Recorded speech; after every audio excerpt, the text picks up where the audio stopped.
Siapa biasa dapat ayat macam ni? Mahalnya produk yang you jual ni. Komen saya cepat.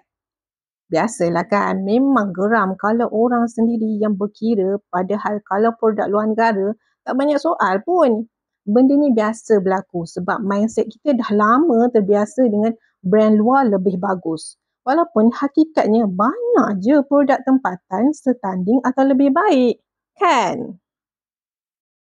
Yang suka cakap mahal tu, bandingkan dengan keperluan lain. Kalau kita boleh belanja ratus-ratus ringgit untuk makan luar, cuti sana sini, beli barangan import, kenapa untuk kesihatan sendiri rasa mahal?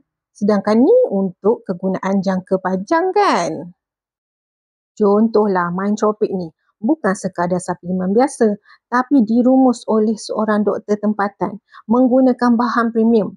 Kalau produk luar tu dengan bahan yang sama, harga lebih mahal tau.